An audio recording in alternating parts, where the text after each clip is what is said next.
Good morning, everyone. Welcome to the Covestro Arena at K 2022. Welcome all of you joining us here for our wonderful and very important talk, because once again, we want to talk about plastic pollution. That is a really important global, but also very local problem. 80% of ocean plastic actually comes from rivers. So we have to tackle it at the local level. And we will now hear from a company that will actually do that. They have a 3L approach. You can see it on the screen. It's the local, the low-tech, and the low-cost approach, and why that matters and why that makes a difference. We will hear from the CEO and founder. Please give him a huge round of applause. Here he is, Carsten Hirsch. Thank you. All right, Carsten. Oh yeah, Hello, we need Mark. to give you a clicker. Hold on. Yeah, that would be good.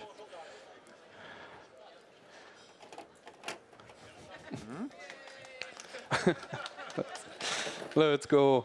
Huh? Oh, no. At least we see a picture now. All right, there it is. Yeah, beautiful. I will try not to be in the camera or the picture too much. Hello, I'm Carsten. I'm the CEO and co-founder of Plastic Fischer. We collect plastic from rivers to prevent ocean plastic.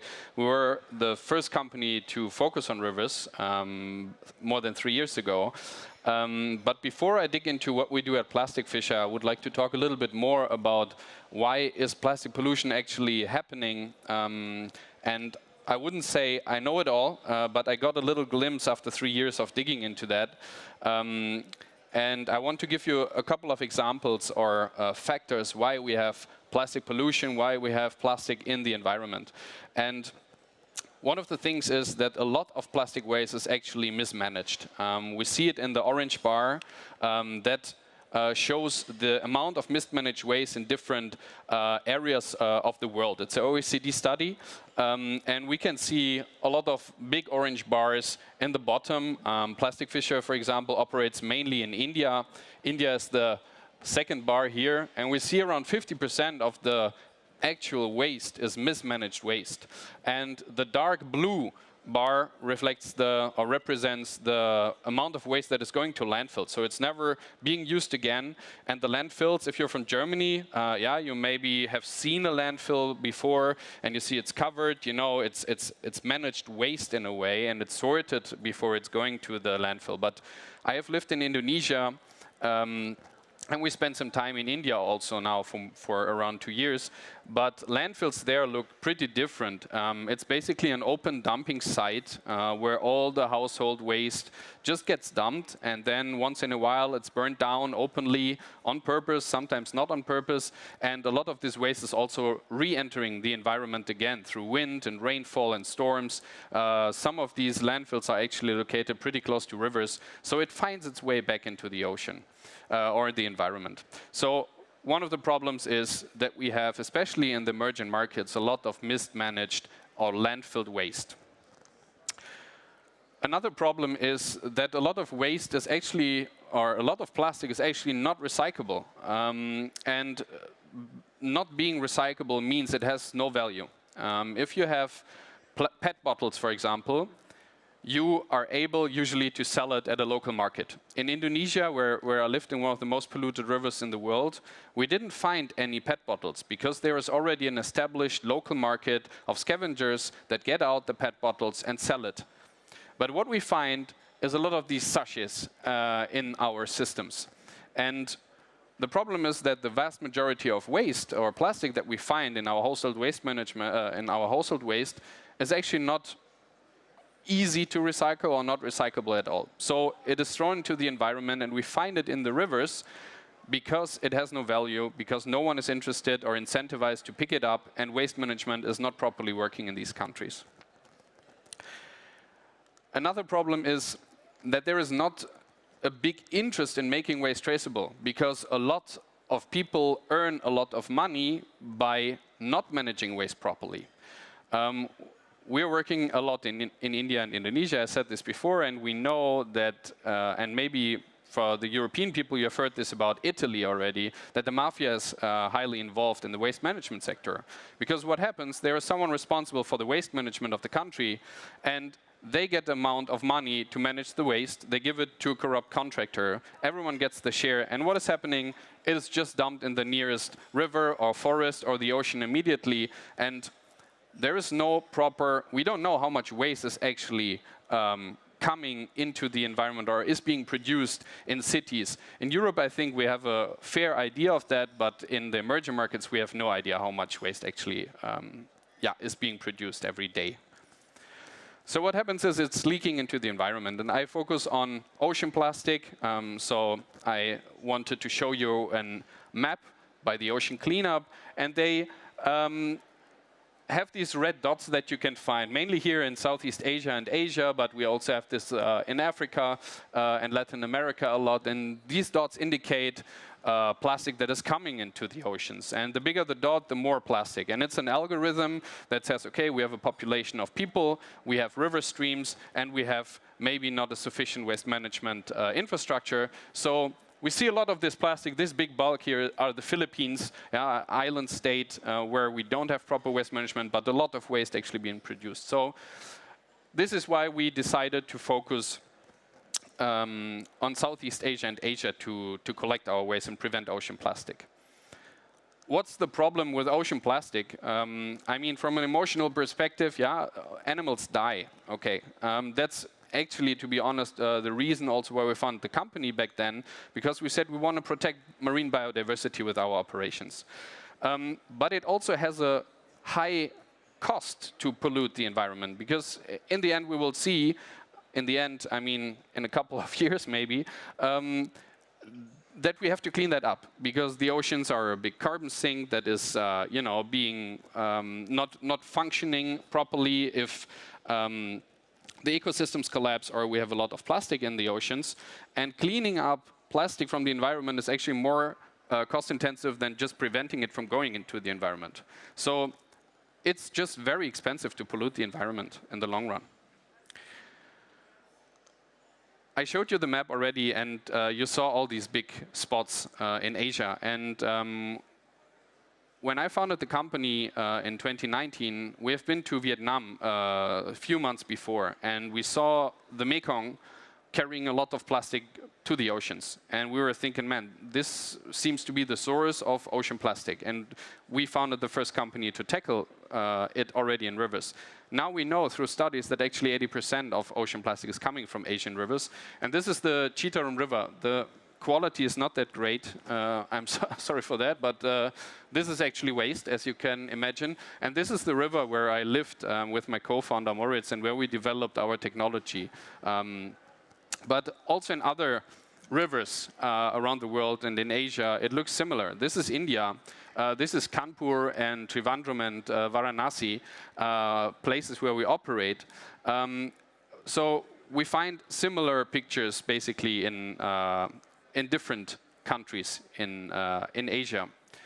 And this is a picture we took when we lived in Indonesia. I usually do not show it because I think it's a little bit cheap to just show a little boy playing in the dirt, but this is a picture we actually took when we lived in Indonesia, and it shows a little bit of the extent of pollution that we have there, and that there is, we talk a lot about we need to raise awareness. But how do you want to raise awareness if this is the environment you grow up with? Everything is polluted. Does it matter if you throw your plastic bag also to this pile of waste? I don't think so. So we cannot expect the people, by raising awareness, to care more about the environment. And if there is no trash bin where you can throw your waste, your awareness is worth nothing. So we need to build infrastructures in these countries, and I think we have a big responsibility as a developed country in Germany and others. So okay, it's an old slide, but nevertheless, we thought, okay, what can we do? And our idea is, let's do something.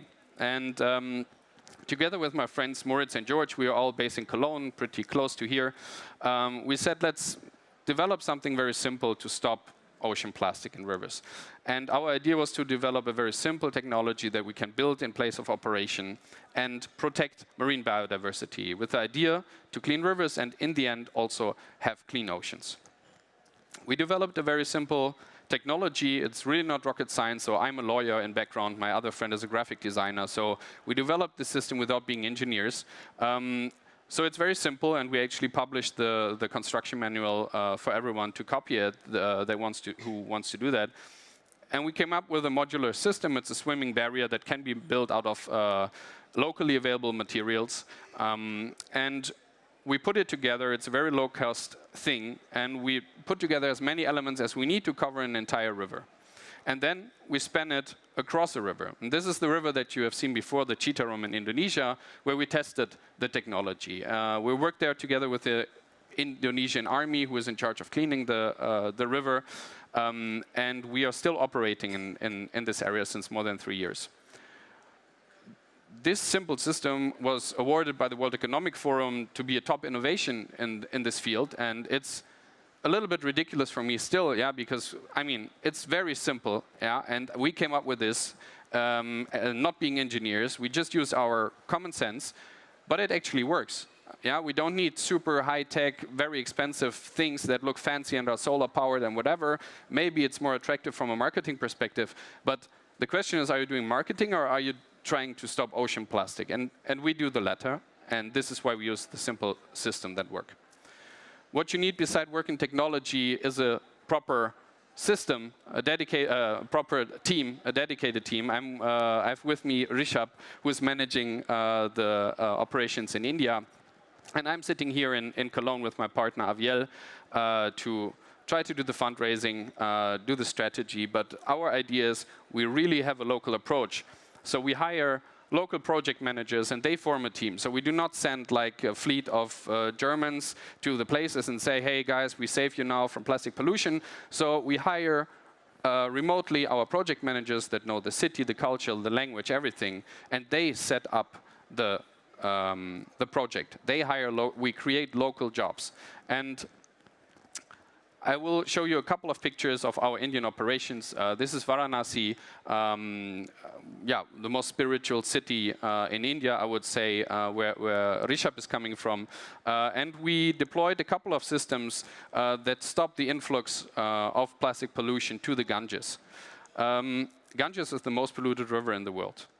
Because of all these tributaries. And we work also in other cities. This is, for example, in Trivandrum. It's in South India. It's financed by the Allianz Insurance Group, so we also have partners that you have heard of before. And we clean these stretches. And this is a, let's say, 500 euro system, yeah, that stops these amounts of plastic every week. So we clean this and stop all this waste from going 1 kilometer further south into the oceans. We also invest in infrastructure. That's what I said earlier. Yeah? Just awareness raising and blaming people doesn't work. So we build up sorting facilities. We manage the waste. We don't leave it up to someone else to do it. So we create very simple, yeah, pragmatic sorting facilities. This is around 15 tons of river plastic that we collected. It's dry. Most of this plastic is not recyclable, so it's going to co-processing plants where it's incinerated with energy recovery. The few recyclables that are PET, or we classify, are PET, glass, and aluminium. We sort them out. We sell them to local recyclers. You already understood this, I think, earlier, that we also have the social impact. That means we're not only bringing technology and cleaning up the environment, but we also create local jobs.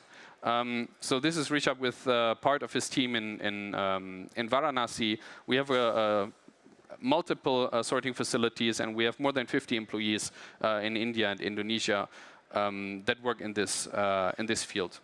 What we also do is we raise awareness for the problem. Yeah, it's not, I'm not saying it's not necessary. I just say it's a complementary thing that has to work together. It's not just awareness. It's not just cleaning it up.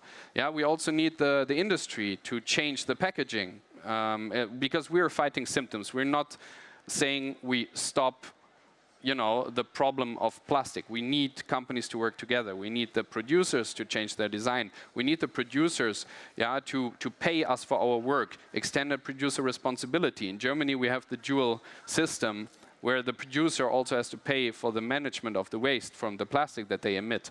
If you do this in India, you have to pay around $5 per ton or something if you emit a ton of plastic. And this is not going to set up proper infrastructure in waste management. So we also do awareness raising, and we look for collaboration partners to help us with other topics in this field. But we I would still say we're a turnkey solution because we're not selling just technology and leave it up to the government or whoever buys our technology to do it, because we say it's hard to do it. Yeah, we also take care that the systems are cleaned on a daily basis. We are sorting the waste, we're processing the waste, and make sure it's not brought to a corrupt off-taker somewhere that throws this back into the environment. We actually have a verified end-to-end process where we can see how much plastic did we collect from where, and where did this plastic go. And we can track it every kilogram, every day, where it's going, how much water or humidity we lost, how much organic waste we got out, all this stuff. We have created since April last year more than 50 jobs, and in March last year I was still alone after COVID, so I think we did a pretty interesting development of the company. We're working more than, by now it's 2 weeks old, by now in 25 rivers in India, Indonesia, and also Zimbabwe. We collected more than 260 tons, more than 200 actually this year. To compare this with the ocean cleanup that you might have heard of, the ocean cleanup collected 100 tons in 8 years for $60 million US. We collected twice as much just in this year, and I can tell you we have not spent $1 million yet.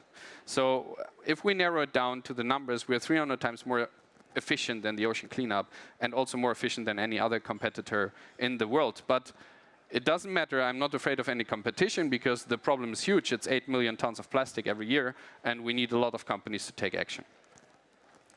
We have a big focus on India because we have a great team that is working in India that is making actually things happen. We operate already in 4 cities there, and we are aiming to scale along the coastline and basically the entire coastline of India.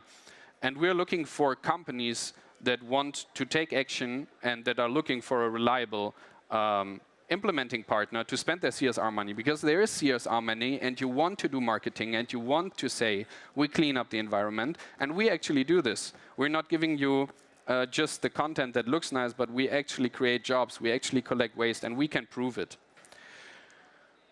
A couple of companies already did this. You see Allianz, this is for sure the most famous one alongside our partners, but we have companies from across the industries. It's Kniepex, they are making pliers. Nadler, they are selling dead fish and plastic. So yeah, a bit controversial, but the thing is, we want to give all the companies the opportunity to do the right thing. And this is, in my opinion, giving us the money if you want to clean up plastic, because we can prove that we do certain things with your money, and we allow everyone to communicate around this, and we also provide great content to share this with employees, which are also asking for more and more sustainability within the companies. So that's a glimpse of what we're doing at Plastic Fischer. This is the beautiful River Ganga in Varanasi, and this is the most polluted river that we try to clean up. And yeah, please get in touch with me, get in touch with Rishabh if you want to take action. Yeah, thanks for your attention, and Covestro for giving me the opportunity to speak. Thanks. All right. Yeah, let's put that away. All right, thank you very much, Carsten. Let's get Rishabh up here on stage. Come join us. Rishabh. Yes. So we want to open it up to questions from the audience. Do we have any questions from you to either Carsten or Rishabh? He can tell you all about what's happening in India. All right. Hi guys, thanks for your work, your job you're doing. It's great. I'm wondering, you're talking about the big pieces of plastics. What is about microplastics? Do you have any plans to tackle that? Thanks. So our thought is we need to develop a very simple system that is low cost, and we saw these big pieces of packaging going down, and we said, let's tackle macroplastics. Macroplastics are considered, I think, 25 by 25 millimeters, and this is where we can start with our systems. We also prevent it from going into the salt water or the sea, where it's breaking down more and more into microplastic. So the answer is no, we do not stop microplastics, and we're also most likely not going into this direction, because it will just require another technology, usually a more cost-intensive technology, but we say we prevent a lot of microplastic by collecting macroplastic, you know, and prevent with this breaking down into microplastics through UV light time and salt water in the oceans. Yeah. All right, thank you for that question. We have another one. Carsten, thank you very much for the presentation. And I've learned over the last years quite a lot from your insights at the location.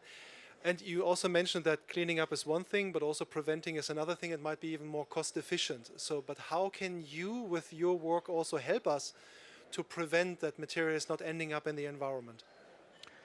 I think the answer is collaboration, because in the end, I don't think we have to do it all, and we also will not be able to do it all. So we had yesterday, we met a competitor, I would say, in Amsterdam, and we spoke with them about, what could we do potentially together, and we figured out maybe they do some more land-based collection, and we focus on the river collection, because we are really good at this, collecting what has already entered the oceans or the rivers, but maybe there are other companies that are really good at household collection or land-based collection. And in my opinion, it's about teaming up, and we don't need to reinvent the wheel. There are companies already doing great job in household waste management, and it also requires another amount of funding. And we can sell you the story of we are, protecting rivers and oceans. But others can maybe say, look, we're the best partner to do household waste management collection, but we are not. So in my opinion, it's getting the right partners to do the certain jobs that are needed. Yeah. Awareness raising also. I don't need to do it. Rishabh does this. Maybe you can explain how that worked or why we do the awareness raising in the Ganga. I mean, we already have presence in all these different cities in India, and it's very easy to collaborate with the local partners. For example, in Varanasi, we have collaborated with NGOs who are generating awareness, going along all these households along the river, and then trying to make them aware about how to manage their plastic pollution and how to segregate. So we have teamed up with different NGOs, and then it is a holistic approach which we try to implement in all these different locations. So to answer your question, we already are present in these cities, and it's very, we are already collaborating with other NGOs who are then also generating awareness and trying to set up infrastructure for waste management. And I think also, there's these NGOs that already have the community, that want to do something. But we might have funding. So what we do is, they gather the people. We, pay for the boat that goes from the one riverbank to the other. We organize the cleanup. We bring the bags and the gloves, that we have because of our staff. They collect it. We take the waste. We weigh the waste. We bring it to our sorting facilities. We give away shirts, for incentivizing them to collect more and say, we try to also make it fun, because we did this together in April, and it was the hottest month in India since I don't know how long, and we did this at 40 degrees in the morning. So we try to bring then refreshments and caps and stuff like this and try to engage with the communities. Yeah. All right. Any more questions? Yes. Hands keep raising. Very good. Hi. So how is the government with you? So are they somehow also resistant? Because I know when you make this barrier, then ships and boats cannot cross anymore. So are there also resistance that they say, no, we don't want this? Because I heard that something similar is now in Cologne, and it took the Krake 5 years to get Cologne making this. And I thought it was so sad to hear that. And I want to know how your experience is. So we actually focus on these smaller tributaries which are leading into the bigger rivers. And these smaller tributaries, they don't usually have boat traffic. For example, we showed you some pictures. So those all are tributaries which are leading into the bigger river. And these tributaries are carrying the most amount of plastic. And it makes more sense to install our systems on these tributaries because it's concentrated waste. It's not, if we put something in a huge river, it's all scattered around and it doesn't make sense to then capture. So the most effective way is to put things in a concentrated system, which is these smaller tributaries. So we don't face any problem with boat traffic. Since last 2 years. And government has been very supportive. In India, we have got really nice connections with them, and they know that we are doing the right job, and we are doing their job actually by cleaning their waterways. So they definitely board along very quickly, and they want us to start our projects. But it's not like they're throwing away permissions. I mean, Rishabh also had to do a lot of lobbying there and to sit there in the offices for hours. So it's hard. It could be better. But also, I think by now that we work in several cities and we got already some videos, that we get more easy permissions to work. And for the Kraken thing, we can have a chat about that as well. I agree. And it could be a bit more easier, but I think we're managing that pretty good. In Indonesia, we work with the army, which is in charge of cleaning the river, and they also said, look, you're really committed to do that. I mean, I lived there for 6 months and showed up, and they said, usually there are just some white guys coming, taking a picture and going again, but we spent there really 6 months and, worked our ass off to get something off the ground, and that gave us the credibility to actually become partner of their operations there. And so now we have around 20 full-time employees in Indonesia working in this river. Great. Thank you. First of all, very impressive. I just have one technical question. I mean, its system seems quite being high. How can you prevent not to catch any animals and only plastics? I mean, in the river there are also fish, snakes, frogs, all kind of animals.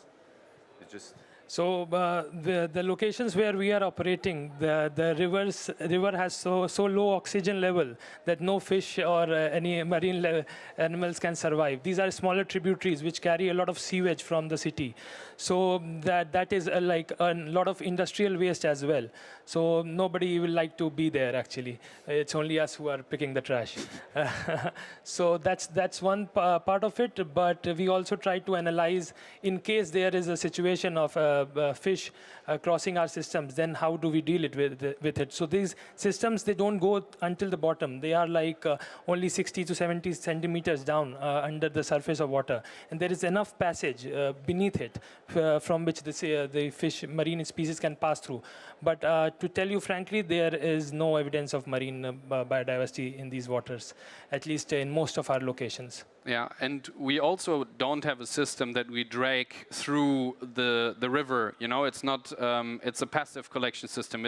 The nets are stiff, made out of mesh, and they are meant to stop but not to catch. So it's not entangling anything. It's just something sitting in the water, and everything stops there. But if there is a fish, it can still swim out again. We never found. I mean, I saw some leguans, or I don't know the English word of it, climbing over the systems, and frogs also on the systems. But I never saw a fish in the system. But it's also because there are basically no fish.